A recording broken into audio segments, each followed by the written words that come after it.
This is a podcast where real doctors discuss fake medical emergencies. That means that unless it's between the hours of 7 p.m. on March 21st and 7 a.m. on March 22nd, this podcast is not medical advice. If you need medical advice or medical care, please contact your doctor. Hi, everybody. I'm Jackson Bain. I'm Johnny Kolosinski. You might remember me from such podcasts as The Surge, a dystopian future where you can do anything as long as you have the right soda. This is Hi, Everybody, a bad medicine podcast. Every week we talk about what Hollywood gets right and wrong about medicine and how the body works. You can find this podcast online on Facebook, Instagram, and Twitter at Hi Everybody MD, or by visiting www.hieverybodymd.com. You can also call us if you want to leave us a message, give us ideas, give us feedback. Text us even. You can call us at 530-DOCTORB. That is 530-DOCTORB. I guess the B stands for breaking and entering because it fits with the theme of today's episode, kind of. Yeah, and we do have a first-time guest with us this week, Dr. Ashely Alker. Thanks for having me on. Really excited to be here. You want to tell us a little bit about yourself? Sure. Yeah. So I actually did my residency at UCSD in San Diego in emergency medicine, during which time I started to get involved in consulting for film and television. That includes shows like ABC's Station 19, The Babysitter's Club for Netflix, the Emmy award-winning show The Act with Joey King. I also did a Chicago Med, and more recently, Love in the Time of Corona, which isn't yet released. Ooh, I haven't heard of that one. Yeah, it's a new one. Awesome.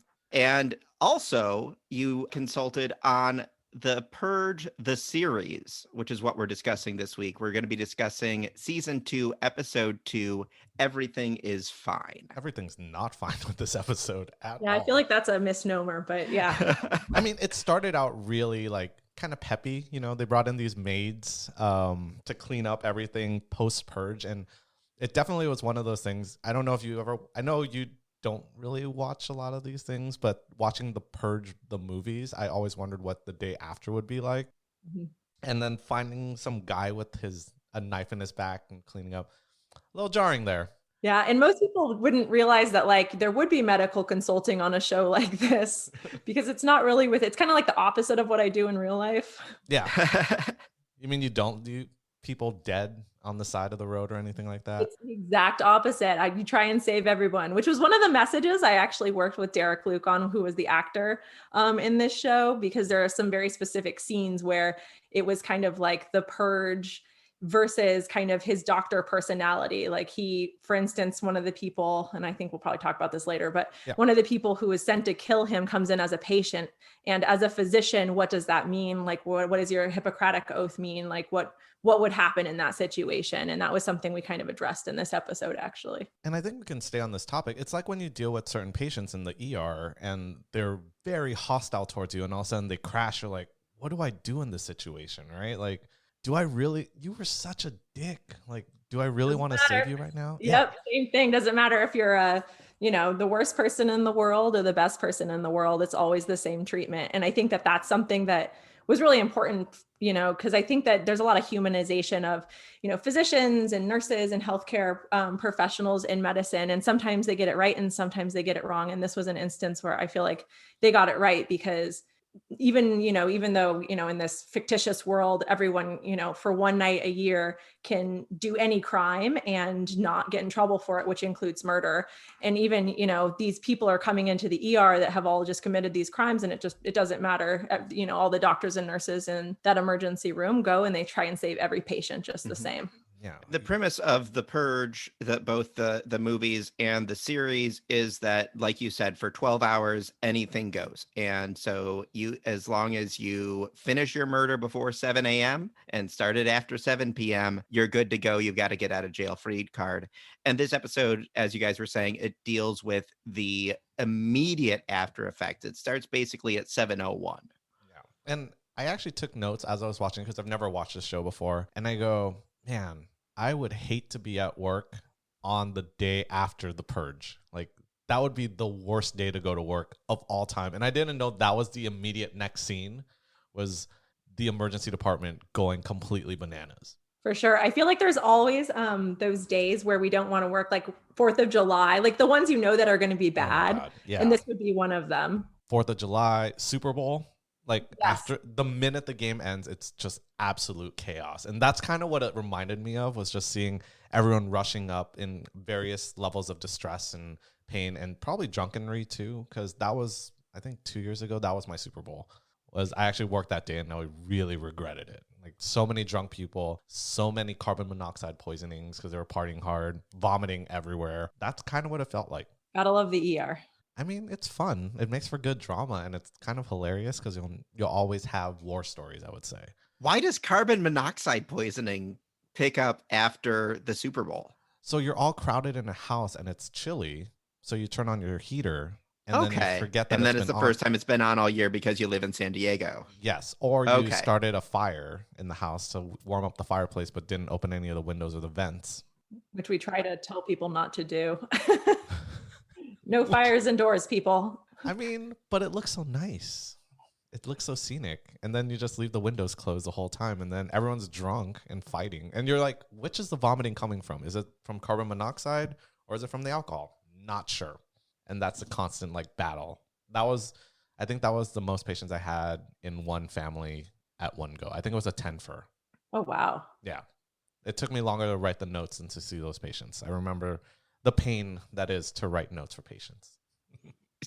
Before we talk about that first ER scene, after that cleanup scene, the very first thing they were being admonished to do was the cops and the visceral cleanup detail that was around were advising everyone not to touch the bodies because dead bodies. I assume that would be solid medical advice. I mean, we're not supposed to be giving medical advice, but I guess. Post purge. I actually didn't I didn't consult on that specific aspect, but I feel like, yeah, don't touch the bodies is probably good advice. So that ruins the whole plot of Lean on Me, basically. Like, just don't go touching bodies in general. Because that's basically what it says. But you also don't know how these people died, right? Like, did they die because of the purge, or did they die for other reasons?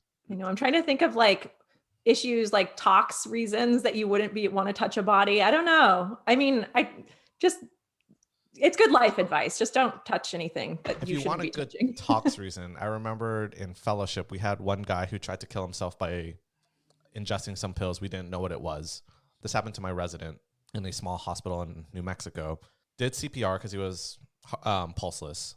Then he started emitting a garlic-smelling gas. Did not know what it was. But then people started throwing up everywhere and eyes were burning. The whole entire ER filled up.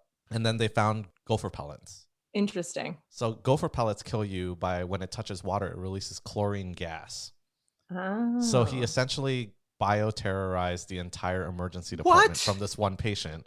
I was trying to remember. It's organophosphates were what I was thinking of. I was like, what? There's stuff that you don't want to touch people, but that would be it. Because then everyone got specific. Very leaky is how I was remembering it. Tearing, drooling, vomiting, pooping, peeing yourself, the whole thing.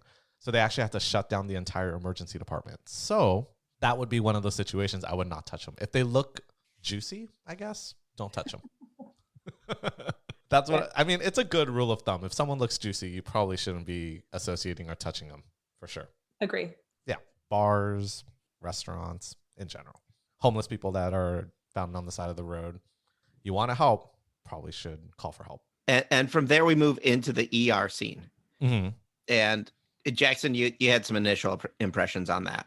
I wrote chaotic, and then I wrote that's a bad laceration, because some guy had a really good shoulder laceration, not bleeding, but I'm guessing it was there for a while. But then I also wrote, I don't envy the triage nurses at all in this situation. I don't know if you consulted on that part, but it just sounded like everyone was trying to mob rush the nurses' stand, which I don't think I've worked in an emergency department where the check-in doesn't have bulletproof glass. Yeah. I mean, that's a city thing, right? Yeah. Definitely. I'm trying to think, actually, I work one out in more of a rural ER now, but they still have bulletproof glass, I think. But yeah, so that was a scene that I did work on. So one of the things we talked about, so the way that this works generally is, it depends on the show, but for instance, this show, I kind of sat down with the writer's room and talked about it. And then I worked with one of the actors too. But one of the things we talked about was like mass casualty events and kind of, the different, levels of casualty and how you code people with different colors, et cetera.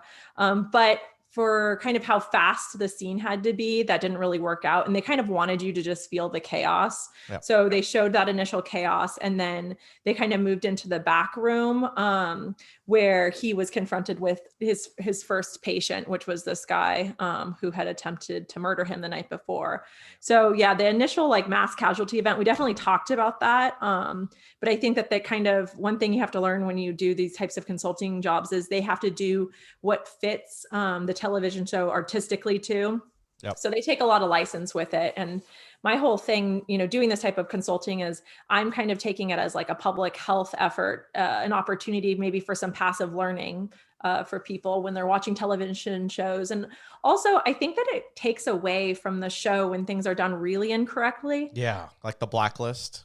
Yeah, Oh you're my in this God. world and you want to immerse yourself in it. But it's really hard to do that when you're watching something and it's very blatantly wrong. And I think especially in medicine, there's a lot of people in healthcare. And so, when you're watching these TV shows, it definitely irks people sometimes when these things are wrong. So there's that aspect of it that, no matter what world you're creating, whether it's something fictitious or based on real life, you want to stick to the rules of that world. And if you're going to make something based on, the emergency department or, House or one of these TV shows, you want to stick as much to the reality as possible. And that makes it something that's really captivating for people. Yeah. And a lot of people do get their education from these shows. Like, Yeah. people think if your heart stops, you got to shock them. And Yeah. that's like a big thing we see all the time. Like, I had patients where the kid's heart stopped and the family would hook them up to jumper cables to restart the heart. And it's like that kind of stuff that misleads the public. And I think this is why this podcast is kind of fun, but also mildly informative, because we can actually talk about what works and what doesn't, and kind of try to break down stuff and try to help people realize, this stuff probably isn't the right thing. And it's not what it's going to look like in real life. And I think another thing that's really important for people to realize that I've really been working on with Hollywood lately is that people don't usually just wake up from CPR. No. Oh, we bring that up like all the time, I think. Yeah, it's really hard for families when they come in with a patient that's just gotten CPR and they, all they see on television are these people getting CPR and then waking up. And that's not real life. The only people, I was thinking about it the other day because I had somebody pose this question to me. I'm like, the only people I've really seen ever wake up from like a CPR situation was somebody that drowned. Yeah. And that it's very specific. And I've seen it once in, cold water drown. 12 years. I think it's the only time I've ever seen that. Yeah. And I think another one was where the patient had an arrhythmia and wasn't getting blood perfused to his brain well. And as we were doing compressions, he would jump up and yell. Yeah. And then once we stopped compressions, he stopped yelling. Very, very rare. Very, very rare. And it's a fallacy that I think is really hurtful because when someone, has this experience in their real life, their expectations are wrong in a way that makes it really hard for them to kind of accept realities of what's going on. Because the likelihood of someone coming back to normal after CPR is very, very, very low. And I think that's a hard thing for people to recognize too. Yeah, that's just another reason I think that this type of stuff, I really enjoy it. My family, I grew up in California and my grandfather actually wrote for a show called Hogan's Heroes. Nice. And so I've always really been interested in writing and the arts in general. And so it was something I was passionate about. And then, along with the public health communication and education aspect of it, I kind of got involved during residency. And then after that, just kept volunteering and working with different people. Sounds awesome. The one thing I did notice in the ER scene that was kind of weird was someone who got shot in the chest and they said, "Oh, it's through and through. No major arteries are hit. You're going to be fine. You're a lucky one." I'm like, I don't know. Yeah. That I don't think I discussed that one. I'm pretty sure you didn't on that one. Yeah, you hit something, right? You hit a lung, you got a pneumo, you hit hopefully not an artery hemothorax, because then you wouldn't be standing. Yeah. But they said, "Oh, you're one of the lucky ones. You'll be out of here soon." I'm like, "No, don't say that." Maybe in the shoulder? Oh, it was pretty. No, it was pretty through the chest. It's where I would dart someone. Okay, My theory is that if you get shot and you walk in after 7:01 a.m., you're legally not allowed to die. Oh, I see. Because then that would be murder beyond the Exactly. limit. I mean, you're in some murky legal waters because that's like child abuse cases where they want to keep the patient alive for as long as possible so they don't get charged with murder. Yeah, people do that is murky water. And I'm not sure in The Purge what the rules are. But yeah, I think that's another thing people don't realize is a lot of the shows I consult on, they're expecting like things like Chicago Med and The Resident and those types of shows. I'm like, no, most of the shows you consult on are things that like, just have medical aspects like The Purge, for instance. I think that would be more fun to do than a show like The Resident or Chicago Med, where A, would be scrutinized more, and B, there is too much drama in some of those shows. There's a lot of drama. I mean, there's a lot of drama in medicine, but maybe not that much interpersonal drama. Yeah, I only heard of one case of that during medical school, some interpersonal drama, like a Grey's Anatomy or a Resident. Yeah, I mean, I'm sure it exists, but it's not every person. I mean, they have to write that, I feel like, because it's part of like the character building, etc. Because everybody wants that. It's not it's Shonda Land. You need that. Oh yeah, she's amazing. I'm a big fan. I think my friend used to hang out at her house. Oh, Courtney. really? I think Courtney, yeah. Oh man, I'm jealous. I know. I'm a big Shonda Rhimes fan. I mean, she's built an empire. Yes, she definitely has. So that, I mean, understandable, but I cannot watch Grey's Anatomy as I used to. I think it started in medical school for me. So that was a while ago. It's been on a very long time. I mean, it's hard to keep a show interesting for that long, I think, but they do a good job at it. They actually do a lot. I know some people that work on that show, and I think they do a pretty good job at keeping things realistic. I mean, there's always first couple seasons are pretty rough. Yeah. Yeah, where you're just like, it's like, when the nephrologist is doing surgery and you're like, no, that's not how this works. Yeah. Or a dermatologist running around yelling that they're on call and wants attention. Yeah. Dermatologists are never there. Should have been a dermatologist, man. we all know about the road to happiness, and I did not pick any part of that. Emergency medicine is, I guess, kinda. I mean, it's competitive. Everyone thinks it's shift work, so yeah, it's kind of nice. But I don't think I could do like radiology or anesthesiology or that stuff. My attention span is garbage.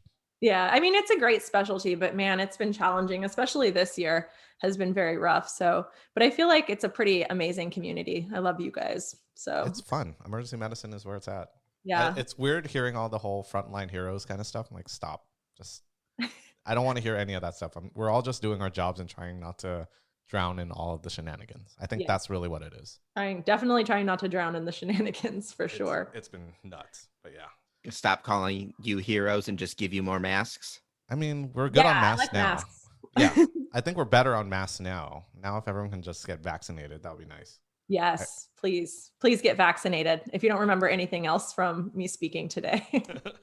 I mean, it's very important. I think it's not going to turn you into a zombie. They're not going to leave a piece of the needle behind to turn you in or to track you. Your cell phone does plenty of that for you. It's exactly. Fun. You're carrying it with you on purpose. But yeah, I got both of my Pfizer vaccines.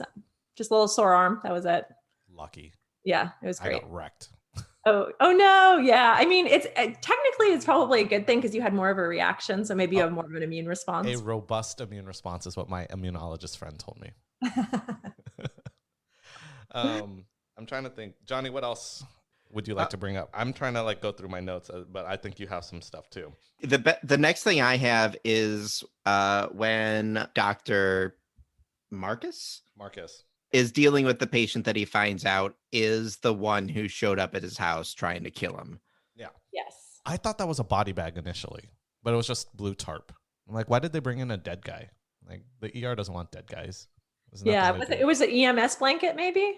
I guess it was just blue. It looked like a tarp on the ground, which I guess sometimes EMS, the gray EMS blankets that.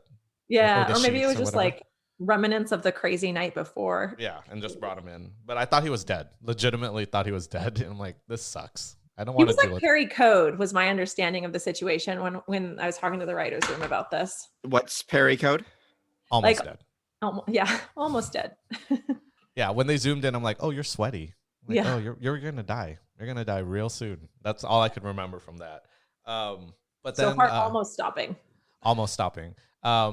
This is one rinky dink complaint I had was those were the crappiest trauma shears I've ever seen in my life.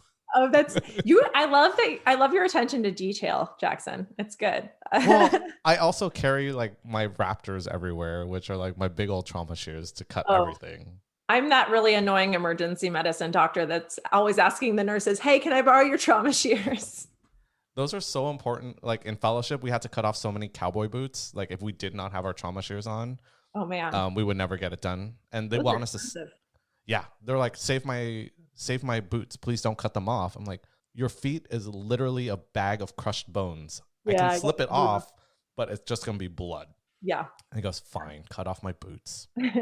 But I noticed that. I'm like, weird. And then I didn't know what they were clamping. They kept on yelling, we got to clamp something. Yeah, I think if I remember correctly, I mean, I think there was an artery. I think his femoral artery was bleeding out, if I remember correctly. And so they were trying to clamp his femoral artery, and then there was a very big Pulp Fiction-esque discussion that I had with them at this point about epinephrine, like using epinephrine to wake him up. So this I guy actually was writing that down too. I was like, is it Epi or Narcan in this situation? So yeah, so I can't really get behind the epinephrine thing, you know? And I think that what we've decided in Pulp Fiction was that maybe, hopefully he didn't actually stab her in the heart. Maybe he just went into her sternum and she woke up due to surprise, or like some like, you know, like pericardial thump type thing where like maybe they just like she had an arrhythmia and they smacked her chest and she went out of the arrhythmia. Yeah. But when Uma Thurman wakes up in Pulp Fiction, it definitely wasn't because she was stabbed in the heart with epinephrine. Yeah. Well, that was actually our very first episode. And one of the things that we noticed was that the plunger on the syringe was not down when she sits up. Interesting. Okay, good. So maybe they got it right, actually, on accident, maybe. Yeah. I mean, I don't know how in depth they thought about that, but so it was kind of the same thing where this guy didn't have a line. He had just gotten there. He's going to code. And they're like, what can we give him to wake him up? And so this was kind of a long discussion where epinephrine generally won't wake people up. Once you're in a code, you give it to them as something that where you're trying to kind of get their heartbeat going again. Once you get it going during CPR, either by defibrillating or, you know, once you get a pulse back, the epinephrine can help. But generally those people don't like pop up and become lucid again. So we were trying to figure out how this person who was going unconscious might pop up for a second and be conscious. And I'm like, you know, one of the only drugs that does that is in the setting of an opioid overdose is Narcan, and you can give it intranasally so he wouldn't have to have a line. So it was kind of the type of thing where we were talking about ways that they could do this and kind of get him lucid for like another minute or two to have like a very short discussion before the patient passed away. And there were two aspects of this conversation. The first was, okay, maybe he took opiates during this night of, you know, this night of nothing, anything goes, nothing. Johnny called it St. Patrick's Day with guns. Yes, basically. So maybe he also, on top of everything, maybe he's got some opiates on board and maybe we can wake him up with Narcan. And separately, he's also, you know, bleeding out. And this is another issue that's going on. So that was the first discussion. And then the second discussion was you have a patient in front of you who's dying, but you also are trying to get information from him because you need to know who the person was that hired him to kill the character we're speaking about, Derek Luke, Dr. Marcus. You know, he needs information to try and protect himself and figure out who hired someone to kill him. So from a physician perspective, I was like, okay, so you need to try and save this guy's life. And that needs to be your primary motive in this situation. And then secondarily, you know, you could try and get whatever information from him, you know, once you've fulfilled your primary motive. So what they kind of decided in writing was that they had gotten to the point where this guy was definitely not going to be viable and there was nothing that could be done. So they gave him the Narcan to wake him up for a second. And then, you know, they didn't have the facilities, kind of like what we've had during coronavirus, where we actually start running out of things. Yeah. So they've run out of what they need to save this person's life. And thus, and I noticed that too. There was like no staff because everyone was completely overloaded. They ran out of blood. Like you kind of mentioned, there was nothing like that. Probably no ventilators and all that stuff too, because it would be like, I mean, now that you say it that way, I'm like, holy crap, the purge is basically a public health crisis. Yeah, it is. It really is. It's a good analogy for a public health crisis, right? The system is completely overwhelmed. And honestly, during coronavirus, that was the thing that scared me the most, is that I was like, I'm in like a more rural area. Like, what happens when we start getting overwhelmed? Like, we run out of ICU beds, we run out of certain drugs and medications. And that happened, you know? And it was something that was really terrifying and awful to live through. So kind of a similar situation to, you know, it's kind of like art reflecting light, reflecting art, back and forth. Yeah. And this came out before all of this shenanigans. Oh yeah. Way before. Too. Yeah. Oh my God. Yeah. So, but yeah, you kind of bring up a good point. Like, you're basically problem solving how to get to where the writers want you to go to. Exactly. So like a lot of times they'll be like, oh, I want something terrifying. So when we were working on The Purge, we were looking for different instances of things that could happen that were very scary. And so one of the things that we discussed was rabies, which is terrifying. Yeah. So, you know, rabies, But the way so it works rare. is, say that again? So rare though. Oh, super rare, super rare. Yeah. So that's, I mean, but that's what Hollywood thrives off of, right? Is like the captivating, rare Zebras. story.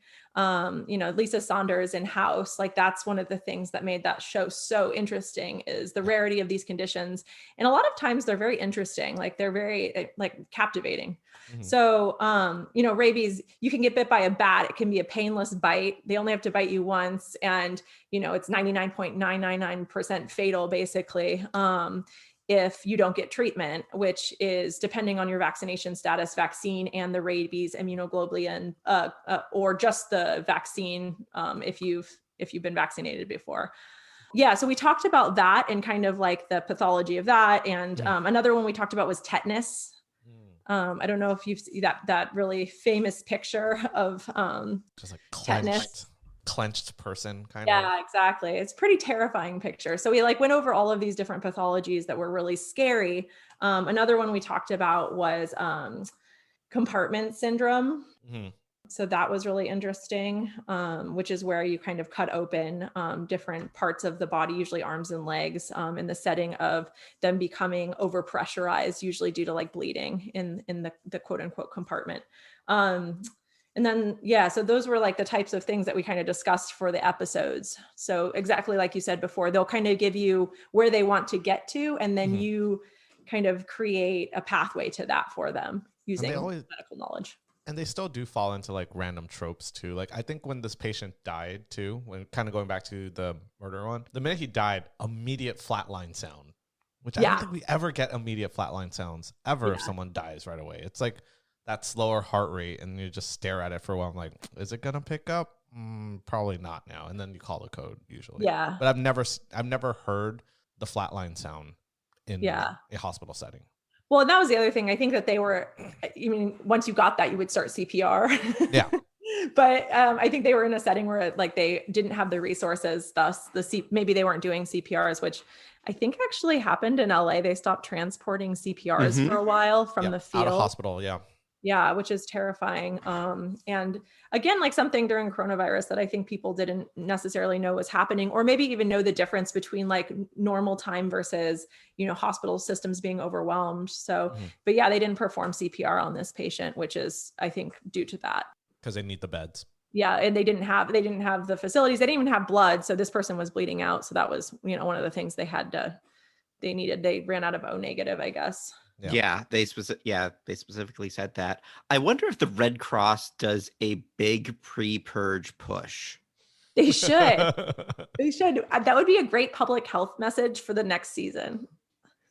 I mean, that would actually work really, really well. But it's also this dystopian kind of future that they built was a very like super right-wing conservative movement, and no one cares about other people in this situation. So I'm not trying to be political, but not a politics podcast. Not a politics podcast, but that is actually the world that they're building towards. The new founding fathers of America. Yeah, it's an interesting premise, but I definitely a really entertaining show. And I thought that they did a good job with a lot of the feedback that I gave them. They used a lot of it, which I was really happy about. One other thing we talked about was kind of later in the show.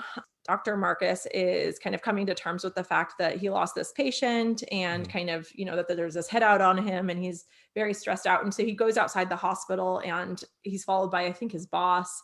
And during this scene, there were talks of like having him like kind of chain smoking out there, like just being so stressed out that he's smoking. And I'm like, let's not send that message. I mean, there are definitely doctors in the world that smoke, but not at the hospital under like any circumstance. Yeah. You actually have like like at my hospital, if you need to smoke, you have to cross the street and go into like a ditch, basically. To Yeah, smoke. exactly. Just And, way like, away from everyone. not even during the purge, not during, not during any like public health crisis would we be smoking at the hospital generally. So I mean, after talking to him about that, and I don't know if it was me or if something else happened, but that, they took that out. So, Yeah. And I do appreciate that they kind of sold it where, when you do have a bad code like that, you definitely need to take you time. yeah. Walk out. Yeah. Like I've had many bad codes where I got to go for a walk and I'll see you guys in like 5 minutes. Because there's no way you can just keep at that intensity or that level of care after something crazy like that happens. There's no way you can do that. Yeah, it's a really unique position to be in a way that it's like an honor to be able to serve people and like be there for them in that time, but also you take on a huge personal and emotional like responsibility. And I agree. You need to take a moment in order to go back to the same, go back to working a mile a minute. I can just imagine going from, that sort of intensity to like a hot Cheetos situation. The old hot Cheetosis where kids come in with tummy pain and red fingers and they already know what's wrong with them. Oh, yes. That's one of my favorites, though, is like when the parents bring the kids in and they're like, her hands are blue. And then I just like wipe the blue off the hands and then I'm a hero. Yeah. It's funny that you brought that up. That actually happened to me yesterday where a kid got brought in from cardiology clinic because her feet were red, like bright, bright red. And the mom was freaking out. So I saw the kid and I go, "Are those your socks?" And she goes, "Yeah, they're my new socks." I grabbed alcohol wipes and I just wiped her feet and I just go, "I fixed it." And she I know, but I love that because otherwise I don't, red feet. I don't know what that's going to be. You also look so smart though when you do it because you're like, obviously it's red dye on her feet. I have fixed your problem already. Or when this happened last week where a kid got sent in for child abuse because he had bruising, quote unquote, in the middle of his thighs. Yep. It was just new blue jeans. Oh, new blue jeans. I like the easy fixes, right? Like the nursemaid's elbow. I put a patella back in the other day. I was going to say, fixing kneecaps, super fun. Yep. I'm like, very gratifying. Yeah. Like, I have healed you. Here's a thing to keep your knee in place for a little bit. See ortho. Bye-bye. Yeah. I love that. I love it when you actually figure out the answer and fix the problem. Yeah. Instead of saying like your fever will go away in 2 days. Yeah. Trust me, you'll be fine. The hard thing about emergency medicine. It's called return precautions. That's what it is. You tell them what to worry about and then when to come back, but reassuring that the department will always be there if they need it. And I think that's the message I always try to send to families. Like, I don't know exactly what's wrong, but I know what's not going to kill you, but we're here if you need us. And I got to make decisions we both can sleep with at night. So if you're worried about something, let's talk it out and figure out why you're worried. And I think that's the education part that emergency medicine physicians in general need to kind of relay is like, I really do lose sleep if I don't do something right. And you got to realize that I worry about your patient or you just as much as you do. And I think just relaying that helps a lot. Definitely lose sleep thinking about people sometimes. And then, I'll look them up later and it's like, oh, everything's fine. I'm like, I didn't sleep for 2 nights. For this crap? You unvaccinated child who has a non-blanching rash? What do you have? I can't sleep. I actually lost like a whole night's sleep in trying to hunt down a family who left AMA for that. And that was not fun. So yeah, a lot of callbacks, just like call them and be like, so how are you feeling today? They're like, please stop calling. I'm fine. I know that feeling. I try not to call now. I let someone else do it. Fair. It helps a lot.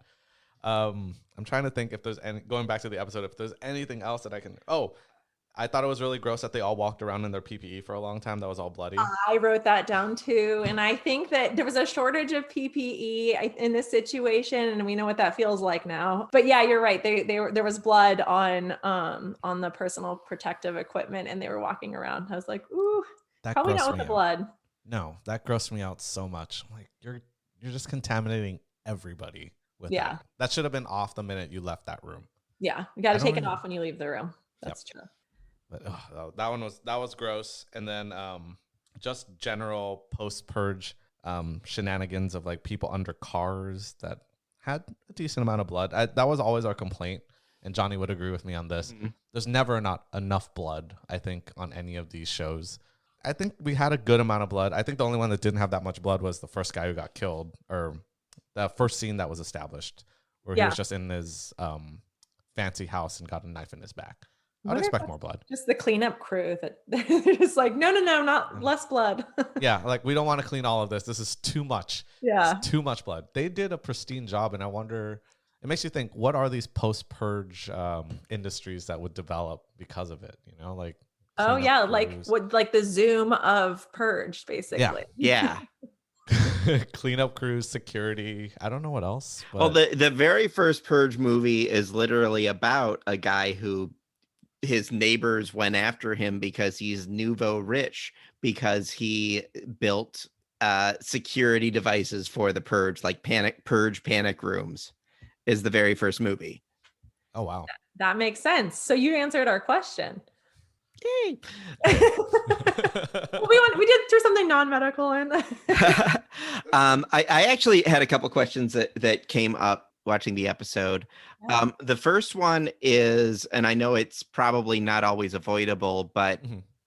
they wheeled out, so the guy who went after Marcus, they Mhm. wheeled out his corpse and just had a conversation over the body in the hall, in like the hallway of the ER.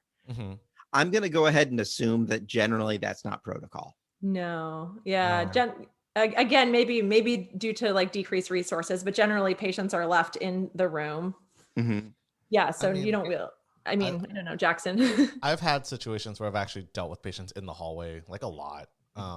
In fellowship, we were the only children's hospital and trauma center in the whole state. So there were times that we would just see patients in the hallway, even when they're like acutely ill. Like I remembered one day someone said, "Hey, there's a blue kid."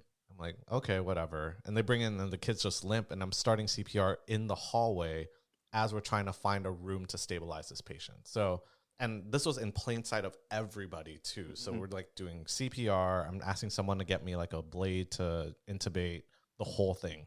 And I'm doing this in the middle of a hallway. As an adult emergency medicine physician, that scares the crap out of me. As a pediatric emergency physician, it scared the crap out of me. Yeah, like, that's and- terrifying. I and mean, the- being in the hallway is bad, and but that whole situation, yikes. but also you're thinking, oh my God, all these kids are seeing me torture this child.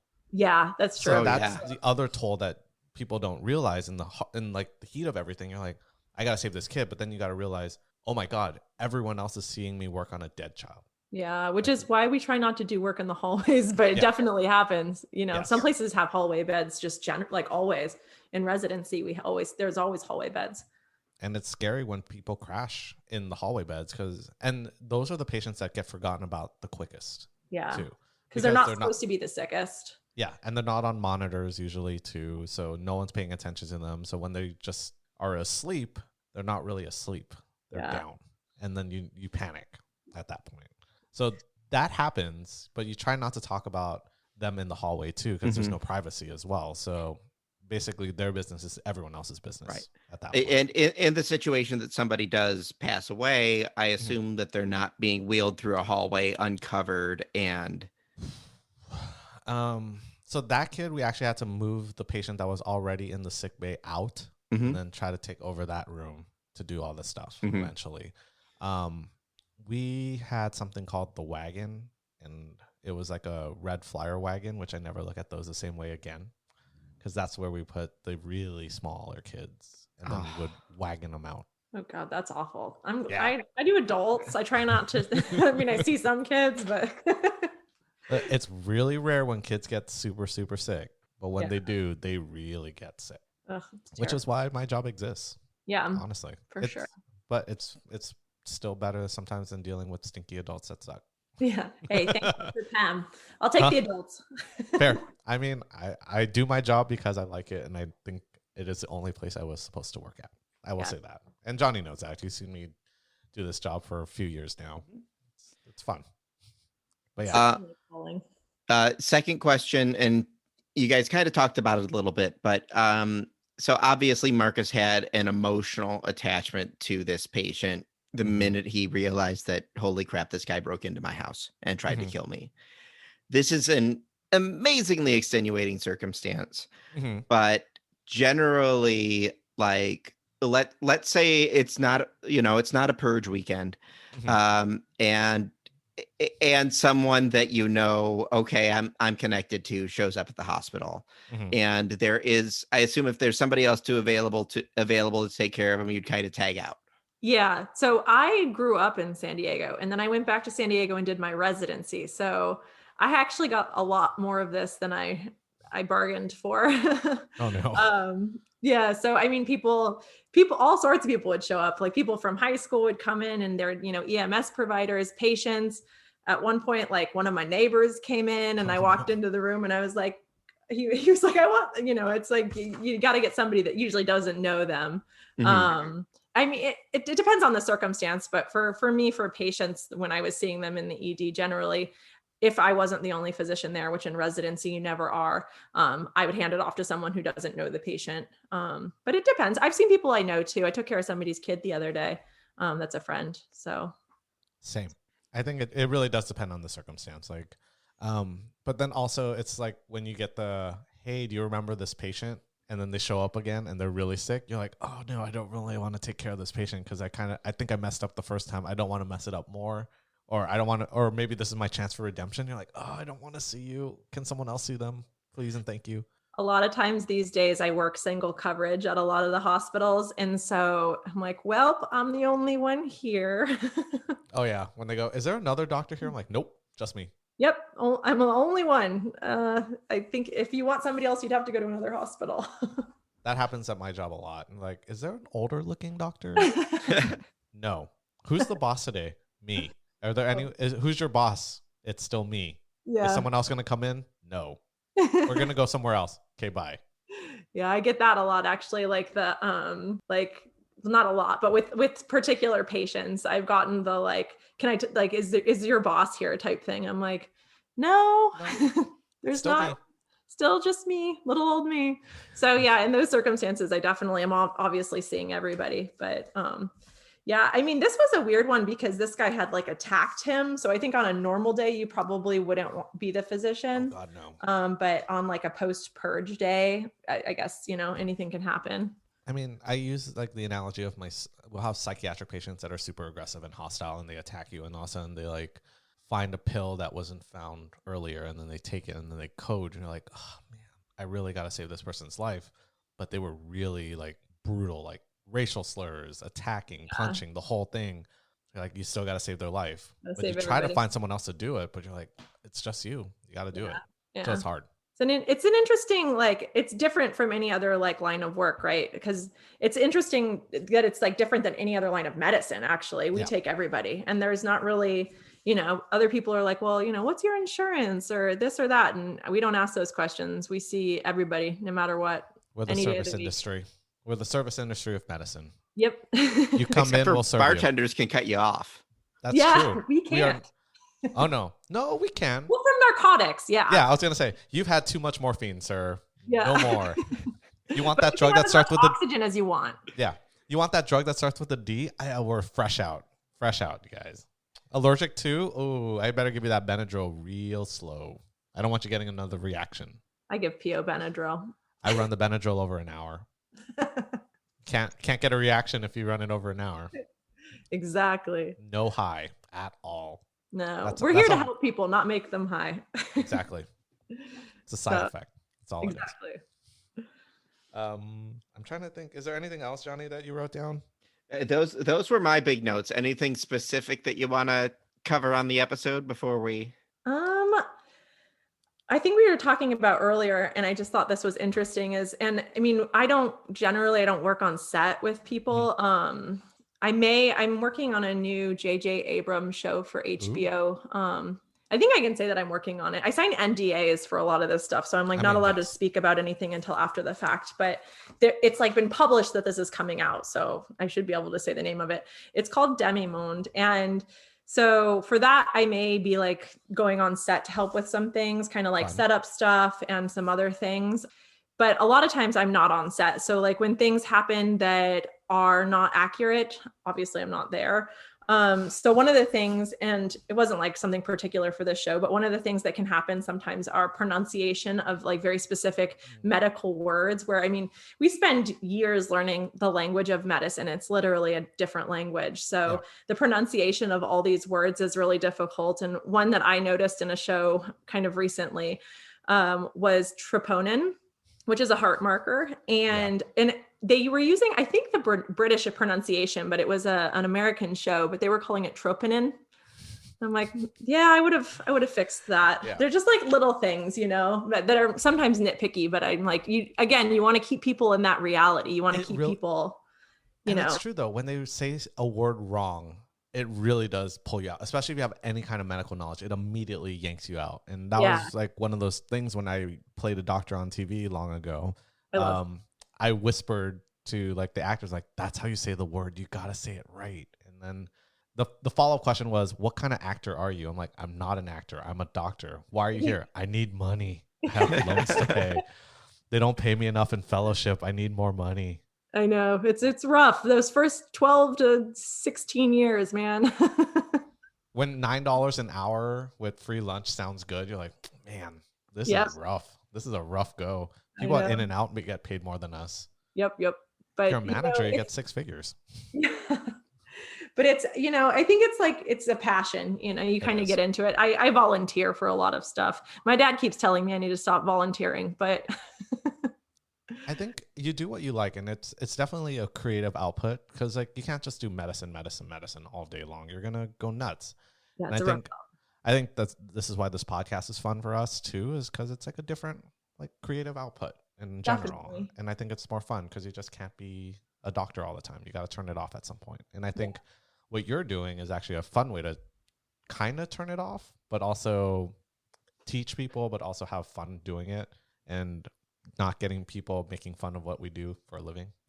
Yeah, definitely. I really enjoy it. And I hopefully, you know, there's some type of public health effect in the long run when people see things and have their sense of, you know, reality closer to the truth. And then also just for, you know, the creative side of things, trying to create TV and drama that's accurate to real life, which is the whole point. And it's true. People get so much of their education about medicine just from random TV shows. Yeah, a lot of it gets brought up all the time. Like, I saw Dr. Pimple Popper. This is going to look great. And then I go, you remember you can't smell stuff on TV? It's going to smell real bad. And then people pass out. Yeah, and I mean, now with social media too, I mean, there's a lot of information out there. So there's a lot of misinformation too. And so this is just one little effort to try and fight that and try and get the right information into people's homes and minds and whatnot. And I think that is a very, very fair and noble thing. Oh, thank you. Changing tracks here. I do have an important question that we ask every episode. The human centipede bills itself as 100% medically accurate. If that's the case, and if that's our baseline, how medically accurate is season 2, episode 2 of The Purge, the series, Everything is Fine? And Ashely, you can pass, but that's no fun. I worked on it. So clearly, I mean, I think that they did a really good job. I think living through this, like, you know, doomsday post-apocalyptical world. I mean, we've Wait, this one that we're living in now, or the one in the show? That was actually going to be my point. I think now that we know what that actually feels like in our generation of, you know, medical professionals, I think they did a really good job. I think, am I supposed to give it a percentage? Like as a scale, the highest we've done has been 450% for an episode of Bob's Burgers. It was about pinworms. It was really accurate. And 400% for Midsummer. And then the lowest we've done have been Crank 2, which got a 1% when we bumped it up. And Lucy got 10%, which just seemed appropriate. Yeah. Okay. I'm going to do the scale 0 to 100 if that's okay. 100 would be human centipede level. Yeah, 100% means it's as accurate as human centipede. So if it's twice as accurate as human centipede, then it's a 200%. Okay. I would say like, you know, but 350%, maybe 400%. Human centipede is pretty bad. Yeah. You know what's funny? I wrote 350 too. That was actually where I kind of Oh, put this really? at. Yeah. Oh my gosh. See, me and Jackson, we belong on medical sets together. I've been on one or two. But yeah, I think a lot of it is pretty accurate. Like the chaos of an emergency department after a pandemic, we've all recognized this and we've seen it now. Yeah. And it does get really chaotic, and you do have that anxiety of all the patients standing there like screaming, like, let us in. Why are you seeing that patient first? And you kind of got that sense too, like, and we get that all the time. Like, we were here before that person. Why are you seeing that person first? And that's like the anxiety that always builds up, and people thinking we go based on waiting time, which we don't. But also it was kind of odd for him pointing that person on the ground needs to be seen now. I never walk through the front door of my emergency department if I can avoid it. Mainly because I don't want to see what's going on. I don't know if you do that, but I definitely. I don't know any ER doctors that walk through the front door. Yeah, I walk through the ambulance bay or the employee entrance or some side entrance so they don't know that I'm coming in. I never thought about that, but yeah, we What? see that all the time. That Everyone walks through the front in. door. Yeah. Never. And never walk through the front door. Kind of bad juju. It is. Because everyone can eyeball you and all that stuff. It's like the day when I was a fellow, we just had to go out into the waiting room and tell people how long the longest person has been waiting. We're trying our best to see everyone. It's like a customer service thing. And my attendings didn't want to do it as a fellow, so they made me do it. So I went out and I said, hey, my name's Dr. Vane. The longest patient that has been waiting for an hour and a half. Our beds are all full right now, but we'll try to get to you as soon as we can. Thanks for being patient with us. If you have any concerns, you can ask the nurse to find me and I'll come out and talk to you. The minute I finish that sentence, a mom just goes, that guy's the doctor? We're out of here. They just like stood up and left, and I just said, bye. Thanks for coming. Is it because you look young? Yeah. That's good. You're youthful. That's great. Yeah. I get Also, it helped clear the board. Oh, yeah. I cleared that waiting room real quick. My attending was like, Jackson, there's been 8 left without being seen. I'm like, you're welcome. I can't help that. But that's a big reason. That's also one of the reasons why I don't go to the waiting room. I don't want people to know that I'm there. It's like the last thing they want to see, I think, is like a doctor just rolling in. Hey, I got 20 minutes. How you doing? You need a drink? Stay behind the curtain. We'll see when you get back. Yeah, the number of people that ask me for drinks is astronomical. As I'm walking in, they're like, "Oh, are you a doctor here? Where's the cafeteria?" I'm like, I'm pretty sure we told you don't eat before we see you. Oh, you still want food? I think you're gonna be okay. You can have food. You can go home too after that. But yeah, but I think 350, good number. Yeah, it's very respectable. Yeah. Okay. Ashely, you've talked a little bit about what you're doing, but where else can people find you? You mean on like the internet? Yeah. Mm-hmm. Oh yeah. Okay. So I'm on Twitter. It's A Alker. So AALKER MD. I'm also on Instagram and recently started on Clubhouse as well, which is like a new kind of interactive podcast forum. But yeah, I always have the same name. And I have a website too, if you want to reach out to me for any reason. It's just my name, Ashely Alker, MD.com. My first name's spelled a little funny. It's ASHELY. But yeah, if you guys have any interest in TV consulting or anything else, please reach out. And it was great talking to you guys today. Thanks for having me. Yeah, really appreciate it, folks. Thanks everybody for listening. If you enjoyed the show, best thing you can do is tell one person about this podcast. That's how podcasts get around, is word of mouth. But thanks, Ashely, for joining us. Thank you, Jackson, as always. And we will see you folks next week. Thanks.